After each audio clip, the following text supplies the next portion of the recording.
Nosso período aqui é muito curto. Eu tenho tanta coisa boa de Deus para o seu coração nessa manhã. Aleluia. Tanta mensagem, tanta verdade, tantas lições que Deus colocou no meu coração com respeito à multiplicação dos pães e dos peixes. Eu quero aproveitar ao máximo essa manhã para ser canal de bênção na tua vida. Aleluia. Amém. Quero pedir a Deus que te abençoe nessa manhã com graça e prosperidade. Quero pedir a Deus que abençoe essa manhã a tua vida com provisão, Amém. trazendo sustento, porque o milagre da multiplicação dos pães e dos peixes fala de sustento, do cuidado de Deus na minha e na sua vida. Amém? Palavra introdutória, meu amor. Nós vamos estar introduzindo os pais, né? Como nós falamos, demos bom dia, parabéns. Hoje é dia, né, de estar lembrando, mesmo que seja um dia que o comércio, né, criou, mas nós já aproveitamos desse dia para estar louvando a Deus por cada pai presente. Né? Lá na palavra do Senhor, em Êxodo 20:12, diz assim: honra teu pai e tua mãe, a fim de que tenhas vida longa na terra que o Senhor teu Deus te dá. E lá em Efésios 6:2 diz também: honra teu pai e tua mãe, que é o primeiro mandamento com promessa. Deus faz promessa. Nós precisamos honrar nossos pais. Né? Hoje, nesse dia, abraça, beija. Tem o Covid, mas você pode mandar uma mensagem carinhosa para o seu pai. A gente precisa honrar, dar merecimento. Ainda que seja por palavras. Isso. A honra significa um sentimento de dignidade.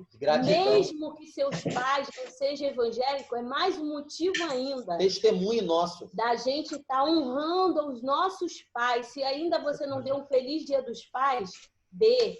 Esse é o momento. Aproveite enquanto o seu pai está aqui. Não deixe para amanhã. Aquilo que você pode fazer hoje. E o nosso desejo é esse, que Deus possa estar abençoando dando graça grandemente a cada pai de vocês também, aqueles que ainda não conhecem a Cristo, que possam receber esse presente. E uma coisa eu te falo, você é instrumento de Deus para falar de Jesus para seu pai que ainda não conhece a Cristo. É verdade. Aproveite esse momento. Hoje, Dia dos Pais, ore por ele, ore com ele, dedique tempo a ele, porque Deus vai te usar poderosamente. Aleluia. Porque fala aqui, ó, é um mandamento com promessa. Aleluia. Glória a então, Jesus. honra, dê merecimento ao seu pai. Amém? Vamos estar orando, então, para estar iniciando esse momento que já se iniciou, né? A partir do momento Deus que a gente entra... Deus já está falando. Deus já se manifesta. Toma a tua bênção aí, irmãos. Aleluia. Então, vamos estar orando agora, entregando ao Senhor mais esse momento da gente estar se alimentando dessa palavra abençoada, que é vida. Se você está triste, irmãos, receba essa alegria agora do Senhor na sua vida. A palavra de Deus nos traz essa alegria. Mesmo em meio a tantas coisas difíceis, Deus sempre nos renova. Amém? É verdade. Senhor, em nome de Obrigado, Jesus. Pai, nos abençoe nessa manhã. Nós queremos iniciar a nossa oração em agradecimento. Oh, Deus maravilhoso, Glória louvado, engrandecido é o teu nome nesta manhã. É verdade, Pai. Obrigada por esse dia que o Senhor nos deu de presente nesta manhã. Deus, em nome de Jesus, eu coloco diante do Senhor, Espírito Santo de Deus, a vida de cada um que está aí do outro lado, Deus, em nome de Jesus. Senhor, fale ao coração de cada manifesta a tua glória. Espírito, Senhor. Sabemos que hoje é dia dos pais. E o Senhor, como nosso Pai celestial, merece toda a honra, toda a glória e todo o louvor. E eu também desejo isso para os meus irmãos. Renova a esperança, renova a fé, renova a alegria. Muitos, Senhor, estão tristes devido a problemas. Muitos estão passando pela dor do luto. É verdade. Como a Naná colocou, Senhor, pela manhã, que a tia dela faleceu. Em nome de Jesus, Senhor, consola, conforta os corações. Muitos não têm os pais aqui na terra. É verdade, mas que no nome de Jesus, que o Senhor venha estar falando em cada coração nesta manhã, que seja uma manhã de milagre. Glória a Jesus. Que seja uma manhã que o Espírito Santo de Deus haja poderosamente em cada vida, Amém. De cada irmão nosso que está conectado aqui neste estudo. Jesus, que a principal conexão seja com o Senhor, seja com o Espírito Santo de Deus. Deus nos desliga de tudo aquilo que atrapalha de ouvirmos a sua voz nesta manhã. É verdade. Que nós possamos agora estar voltados para aquilo que o Senhor separou para nós nesta manhã. Dá entendimento da tua palavra. Verdade. A sua palavra nunca volta vazia. É verdade. Então, ó Deus, manifesta o teu poder, o teu querer. É verdade. Em nome de Jesus, a cada palavra proferida pelo Marcelo, que o Senhor venha estar usando a boca do teu filho, assim como o Senhor usou de muitos profetas, de muitos homens de Deus na palavra do Senhor, que o Senhor venha se fazer presente também nesta manhã, que não seja o Marcelo a falar, mas seja o Senhor a falar com cada um de nós. Nós assim te oramos e te agradecemos, no nome santo de Jesus. Amém. Amém. Queridos, vamos abrir o texto de João, capítulo 6. Conta a história de um milagre. Ou melhor, a história de um grande milagre. O milagre da multiplicação dos pães e dos peixes. Eu gostaria de ler esse texto do verso 1 ao verso 15. João, capítulo 6, do verso 1 ao verso 15. Você lê, minha flor. A multiplicação dos pães. Depois disto, partiu Jesus para outra banda do mar da Galileia, que é o Tiberíades. E grande multidão o seguia, porque viu os sinais que operava sobre os enfermos. E Jesus subiu ao monte e assentou-se ali com seus discípulos. E a Páscoa, a festa dos judeus, estava próxima. Então Jesus, levantando os olhos e vendo que uma grande multidão vinha ter com ele, disse a Filipe: onde compraremos pão para estes comerem? Mas dizia isto para o experimentar, porque ele bem sabia o que havia de fazer. Continua. Filipe respondeu-lhe: 200 dinheiros de pão não lhes bastarão para que cada um deles tome um pouco. E um dos seus discípulos, André, irmão de Simão Pedro, disse-lhe: está aqui um rapaz que tem 5 pães de cevada e 2 peixinhos, mas que é isto para tantos? E disse Jesus: mandai assentar os homens. E havia muita relva naquele lugar. Assentaram-se, pois, os homens em número de quase 5.000. E assentaram-se, pois, os homens em número de quase 5.000. 11. E Jesus tomou os pães e, havendo dado graças, repartiu-os pelos discípulos e os discípulos pelos que estavam assentados, e igualmente também os peixes, quanto eles queriam. E quando estavam saciados, disse aos seus discípulos: recolhei os pedaços que sobejaram, para que nada se perca. Recolheram-nos, pois, e encheram 12 cestos de pedaços, dos 5 pães de cevada que sobejaram os que haviam comido. Vendo, pois, aqueles homens o milagre que Jesus tinha feito, diziam: este é verdadeiramente o profeta que deveria vir ao mundo. Sabendo, pois, Jesus que haviam de vir arrebatá-lo para o fazerem rei, tornou a retirar-se, e ele só para o monte. Aleluia! Que texto lindo e maravilhoso! Que milagre foi esse, irmãos? Que graça de Deus naquele tempo, agindo a favor daquele povo, trazendo sustento, graça, naquele tempo de tanta dor, de tanto sofrimento, de tanta escassez. Deus, nesse milagre, traz renovo, graça, vida, sustento. Aquela grande multidão, o texto diz que caminham como ovelhas que não têm pastor. Que texto lindo, multiplicação de pães e peixes. O texto em si é tão maravilhoso, as lições, as verdades em volta desse texto é tão maravilhosas que permitiu Deus que esse milagre fosse relatado em todos os 4 evangelhos. Mateus, capítulo 14, capítulo 15, fala da primeira e segunda multiplicação dos pães. Marcos, capítulo 6 e capítulo 8, fala da primeira e segunda multiplicação dos pães. Lucas, capítulo 9, fala da multiplicação dos pães. João, capítulo 6, fala da história da multiplicação dos pães. Por que que essa história é tão repetida? Eu creio e eu penso que é para mim e você nunca esquecer da bênção, da provisão que Deus tem na minha e na sua vida.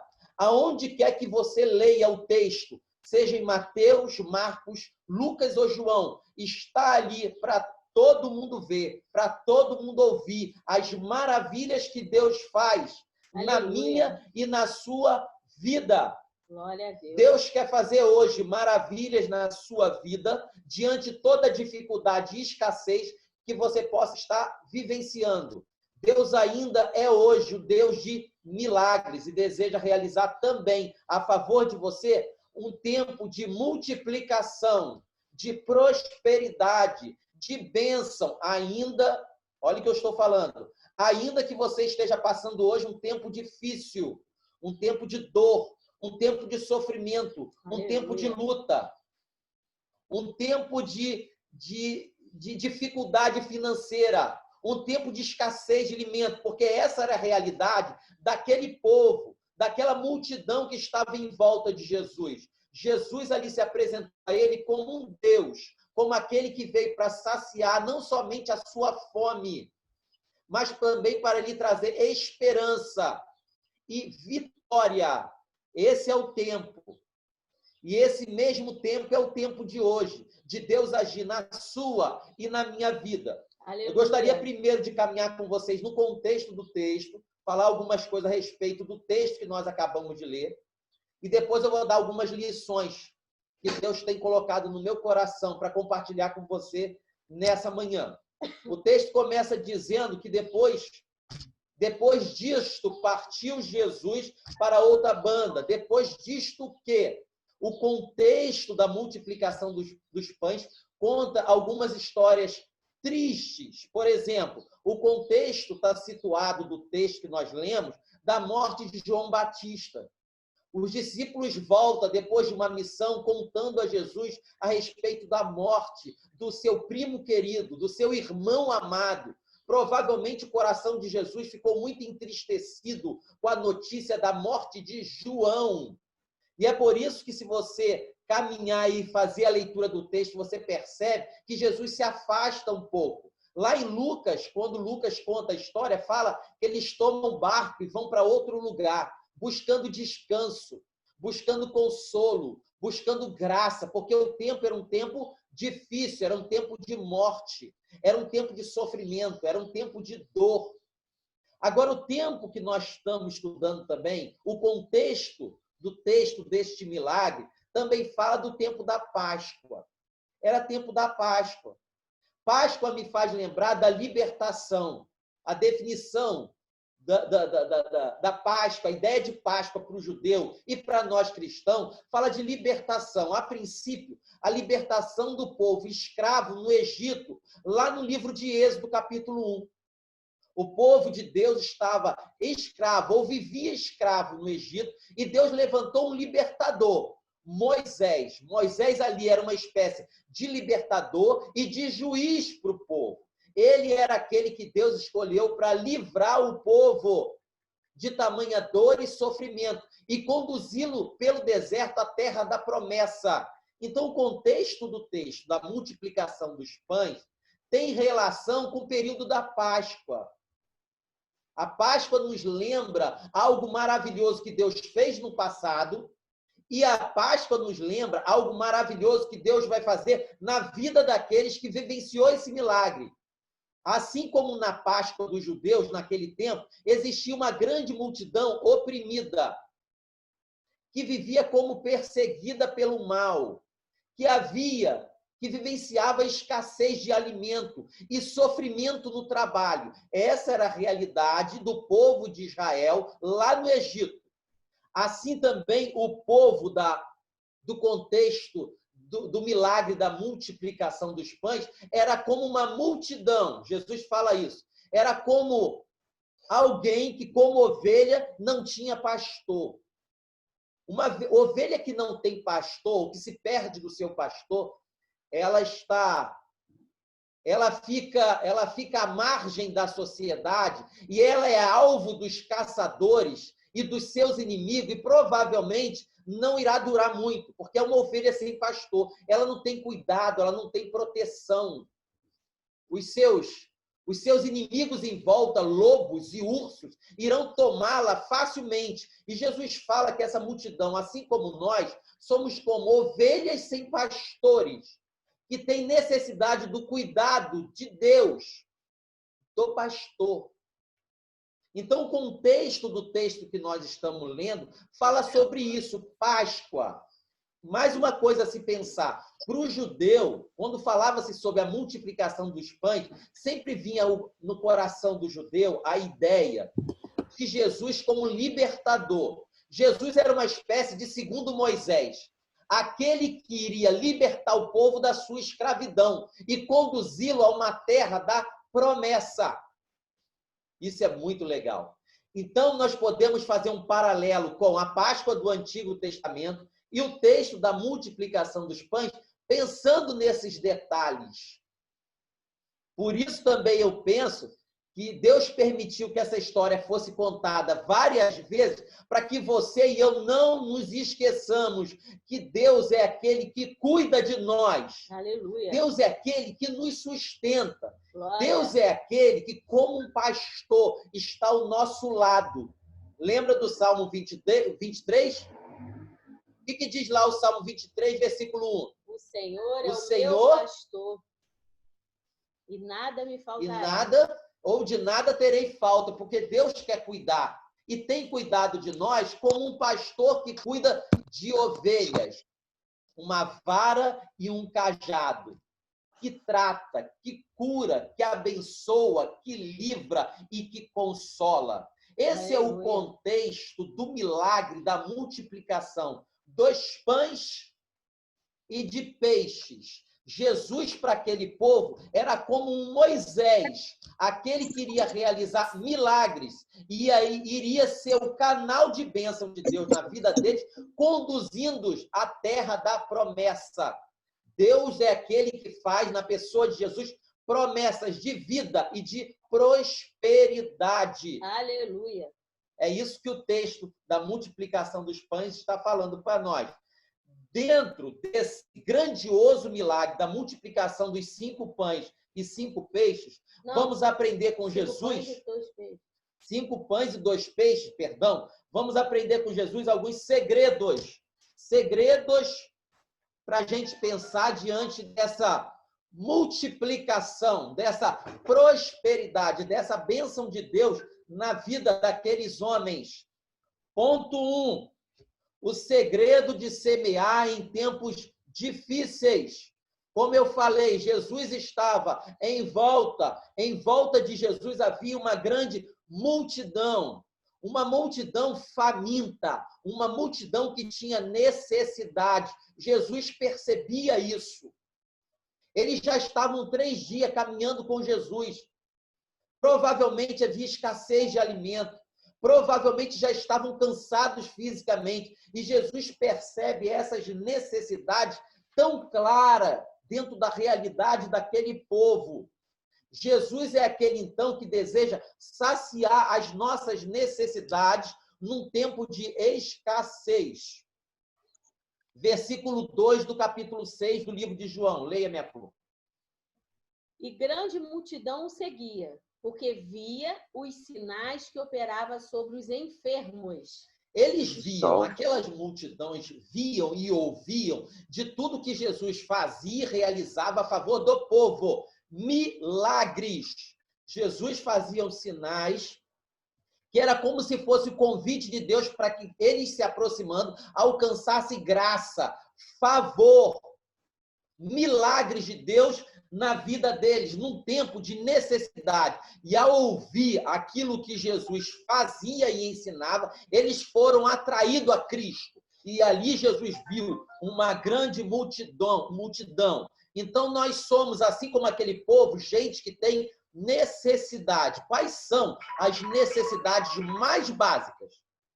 Quais são as necessidades mais básicas, minha e sua, que Jesus deseja hoje? Ouça bem o que eu estou falando. Quais são as necessidades mais básicas que Jesus deseja hoje atender, realizar, fazer como um milagre na sua e na minha vida? Ponto 1, necessidades emocionais.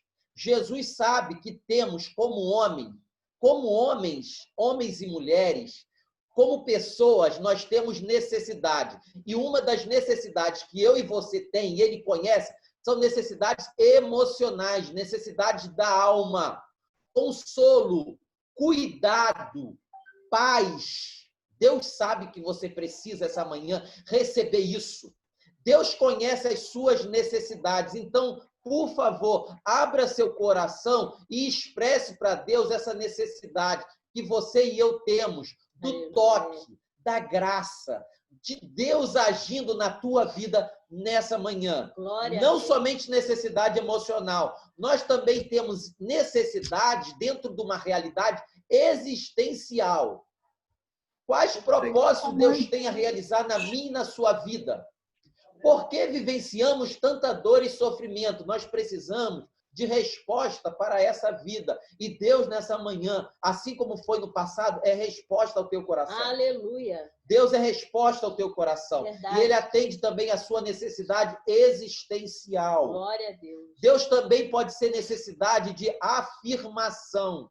Quem você é, para que você veio, qual propósito existe na sua vida, o que Deus deseja realizar a favor da obra dele na sua vida, para a glória dele nesse tempo. Deus também deseja trazer ao seu coração essa realidade de necessidade existencial, de afirmação ao teu coração. Aleluia. E não somente isso, Deus também conhece e sabe que você tem necessidades materiais. Aleluia. Eu falo com algumas pessoas aqui que têm tido dificuldade de alcançar o sustento.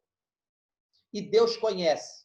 E Ele tem agido a teu favor. Aleluia. E não tem deixado faltar nada. Ainda que em meio a um tempo difícil, Deus é aquele que não deixa faltar o alimento, o sustento, o cuidado.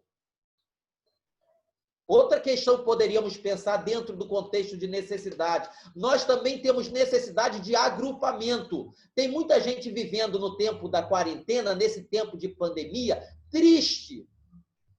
Muito entristecido por causa do isolamento dos amigos, da família. Mas Deus, nessa manhã, pode também tocar no teu coração. Aleluia. Trazendo e fazendo milagre. Verdade. Porque você não veio, você não existe para viver sozinho. Deus não lhe criou para viver solitário. Por isso que Deus fez uma Eva para um Adão. Porque Deus ama a comunhão e Ele vive em constante comunhão. E deseja que eu e você tenhamos comunhão. Ainda que em quarentena, nós podemos ter, primeiro, comunhão com o Pai. E através dessa comunhão, Deus gera alegria. Você não está sozinho, o Pai está do seu lado. Aleluia. Em muitos momentos você pensou que estivesse sozinho, mas é o Pai que está do teu lado. Em muitos instantes você sofria achando que foi abandonado, mas é Jesus, o Pai, que está do seu lado. Amém. Glória a Deus. E finalizando, você também tem necessidade de satisfação pessoal, emocional e espiritual. Existe um vazio no seu coração, que dizem alguns estudiosos, esse vazio, esse espaço é do tamanho de Deus. Por mais que você busque em outra pessoa, por mais que você busque outras direções, só Deus, somente Aleluia. Deus é capaz de ocupar esse espaço e trazer verdadeira alegria e verdadeira paz ao seu coração. Aleluia. Necessidade emocional, existencial, de afirmação, material, agrupamento e de satisfação pessoal. Deus é aquele que realiza, que cumpre, que faz maravilhosamente mais daquilo que pedimos e pensamos na sua vida e na minha vida. Jesus nunca fez um milagre com a pessoa sozinha, né, Marcelo? É verdade. Sempre tinha alguém para compartilhar o milagre. É verdade. É verdade. Deus ama a comunhão uns com os outros. Por isso que Deus usa pessoas para cumprir a tua obra, para realizar a tua vontade, a vontade dele. E Deus manifesta o seu poder e tua graça através de nós. Aleluia. Então, podemos pensar, então, dentro do que nós estamos falando, do segredo do semear em tempos difíceis, podemos pensar em 2 pontos. Primeiro, uma grande multidão que tinha necessidade.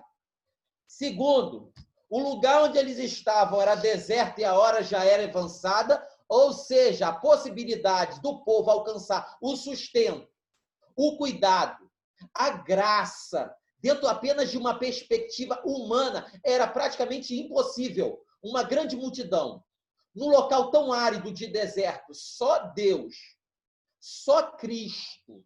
Jesus até tenta, fala assim, dai voz de comer. E o discípulo sabia que dentro das perspectivas e possibilidades financeiras que ele tinha, era impossível.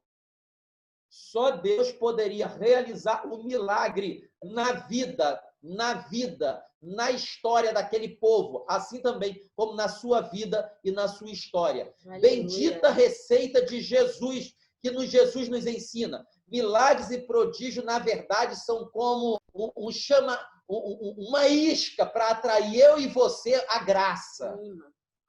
Os sinais que Jesus ali realiza é como um imã que atrai eu e você a graça, a bênção, a prosperidade que Deus deseja compartilhar com você e comigo nos dias de hoje. Outro ponto a se pensar, semear em tempos de prosperidade, quando tudo vai às mil maravilhas, é muito fácil. O difícil e o extraordinário é semearmos no reino em tempo de falta de recursos. E é dessa forma que Deus normalmente se manifesta na minha e na sua vida. Olha a quarentena aí. Semear em tempo de prosperidade é fácil. Bênçãos em tempo que você se encontra bem dentro de várias perspectivas é fácil. Agora, eu quero ver você alcançar o sucesso, alcançar a graça, alcançar a bênção em tempos difíceis, de escassez. Essa é uma das grandes lições que o texto da multiplicação dos pães quer nos ensinar. Jesus é aquele que nos atende, que nos ajuda no tempo de maior necessidade. Aleluia. Ele é bom. Deus tem sido um Deus bom para mim e para você. E fique tranquilo que no momento de maior dor, de maior luta, de maior dificuldade, é Ele ao teu lado, que instrui, que dirige, que guarda, que livra. Deus ainda hoje é Deus que faz milagre diante dos teus momentos de escassez e sofrimento. O texto da multiplicação, a história fala isso para a gente. Outro ponto a se pensar é a história da viúva de Serepta. Lá em 1 Reis, capítulo 17, quem não quiser não precisa abrir não, que o texto é muito grande, eu vou contar. Conta a história do ministério do profeta Elias, que Deus mandou Elias, o seu profeta, estar sob o cuidado de uma viúva, uma mulher pobre, que vivia um tempo de profunda escassez, dor e sofrimento. Mas ainda assim, Deus enviou Elias para viver sob o cuidado dessa mulher, uma mulher já idosa, já de certa idade, que era viúva e vivia um tempo de luta e escassez. E foi lá o profeta. E chegando lá, mal essa mulher, essa viúva, tinha o que comer. Aí o profeta Elias pergunta a ela o que ela tem em sua casa para que compartilhasse de alimento com ele. Ela fala assim, olha, praticamente não tenho nada. Um pouquinho de farinha, um pouquinho de azeite, somente isso. Pensando eu aqui comigo, diz a viúva, vou fazer um bolo hoje para mim e para o meu filho. Vou fazer um bolo, vou fazer um alimento aqui e a gente vai comer e depois que comer a gente vai morrer. Sabe por quê? Não há esperança para nós. A dor, o sofrimento, a luta, a prova é muito grande. Não há esperança para nós, disse a viúva para o profeta. O profeta falou assim para ela, então faz o seguinte, o bolo que você vai fazer, faça o primeiro para mim. É pouco, mas entrega a mim. Faz para mim. Depois, se sobrar, vocês comem. Imagina a dor daquela mulher, mano. Já não tendo nada, ou muito pouco. Já pensando que aquele alimento era o seu último recurso. Agora vai ter que entregar ao profeta. Ela tinha ali, Deus ali desafiou aquela mulher a viver pela fé. Entrega tudo que tem. Ainda que seja pouco. Ainda que seja o seu nada, entrega. E aí o profeta Elias faz uma promessa, que Deus irá guardá-la. E a farinha da panela não há de faltar, Aleluia. e o azeite também não há de Deus não multiplicar. Deus fez promessa, mas primeiro ela tinha o desafio da fé. Entrega o pouco que você tem. É verdade. E aí aquela mulher entrega, e o texto diz que a farinha da panela não faltou. E Deus multiplicou. Aleluia. Assim como ele fez no texto que nós estamos estudando. Deus é aquele Deus que multiplica. Primeira lição que aprendemos com essa viúva. Por maior que seja a crise, nós sempre temos algo a ofertar a Deus. Por maior que seja a sua dificuldade, a sua luta, a sua escassez, nós sempre temos algo a ofertar a Deus. Aquela mulher, um pouco de farinha e um pouco de azeite. Você, eu não sei. Deus o sabe. Ainda que seja tão pouco como apenas a sua fé, é algo que Deus lhe pede para que Deus realize grandes milagres na sua e na minha vida. Segundo, essa mulher foi ricamente abençoada porque priorizou Deus. Olha o que eu estou falando. Essa mulher, essa viúva, foi ricamente abençoada porque ela escolheu estar com a pessoa certa. Ela priorizou Deus em sua caminhada, ainda que pudesse morrer. Ainda que ela pudesse morrer, ela entregou tudo que tinha a Deus e Deus realizou milagres. Aleluia. Por fé, desafio de fé. E é esse o mesmo desafio que Deus faz na nossa caminhada, em tempo de escassez, a mim e a você. Ponto 3. E ela obedeceu obediência. a palavra. Verdade, Deus a palavra mandou do ela profeta. entregar. Você lembra aquele testemunho que você tem? Que você recebeu o dinheiro da... Foi. No passado eu lembro, agora minha esposa me fez lembrar de um testemunho de uma causa da justiça que eu tinha. Você não tinha nada. Isso, eu precisava do dinheiro para pagar as mensalidades do seminário que eu fazia, e eu recebi um certo valor, que era fruto de uma ação da justiça há muitos anos, que tinha sido liberado,